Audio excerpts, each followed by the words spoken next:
आपल्या सगळ्यांना माहिती आहे की जो प्रसंग या नाट्यगृहावर आला होता त्याच्यानंतर मी स्वतः या नाट्यगृहाला भेट दिली होती आणि शासनाकडनं 25 कोटी रुपये हे या संपूर्ण परिसराच्या अपग्रेडेशनसाठी दिलेले आहे।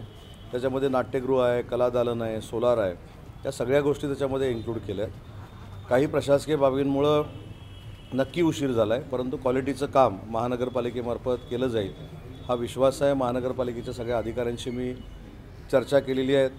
आता रंगकर्मींशी बोलून काही 2-4 सूचना देखील आम्ही केलेल्या आहेत। जसं हे नाट्यगृह जे आहे हे जर व्यावसायिक रंगभूमीच्या निर्मात्याला स्वस्त दरामध्ये आवश्यक असेल तर इथं सोलार देखील बसवलं जाणं गरजेचं आहे, जेणेकरून निर्मितीचा खर्च आणि नाट्यगृहाचा खर्च याच्यामध्ये ताळमेळ बसू शकतो।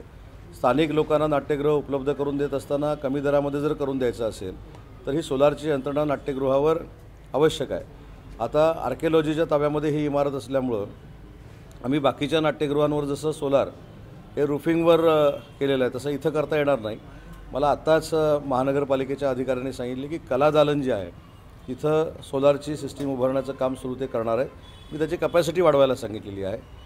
इथं शालेय विद्यार्थ्यांना चित्रपट देखील बघता आलं पाहिजे, यासाठी आधुनिक पद्धतीनं पांढरा पडदा असेल, ज्याला आपण चित्रपटाचा पडदा म्हणतो, त्याच्यानंतर प्रोजेक्टर्स असतील, अशा देखील चांगल्या यंत्रणा या इथं निर्माण कराव्यात अशा देखील सूचना मी केल्या आहेत। रंगकर्मी देखील माझ्यासोबत आहेत। मी देखील स्वतः अखिल भारतीय नाट्य परिषदेचा विश्वस्त असल्यामुळं आज सगळ्या रंगकर्मींच्या समवेत या पवित्र ठिकाणी मी भेट दिलेली आहे। मागच्या बाजूला जे मोठं रंगमंच आहे तो रंगमंच मोठमोठ्या कार्यक्रमांसाठी खुला राहिला पाहिजे, स्थानिकांसाठी खुला राहिला पाहिजे, अशी देखील यंत्रणा महानगरपालिकेनं तयार करावी अशा देखील मी सूचना दिलेल्या आहेत। मी असं सांगितलं की ज्यावेळी नाट्यगृहाचं बुकिंग झालेलं नसतं त्यावेळी शालेय विद्यार्थ्यांसाठी जर उपयुक्त असे चित्रपट मराठी आलेले असतील तर ते देखील दाखवले गेले पाहिजेत। हे नाट्यगृह फिनान्शियली साऊंड होण्यासाठी जर काही दिवस रिकामं असेल तर तिथं देखील चित्रपट दाखवण्याची सुविधा, जर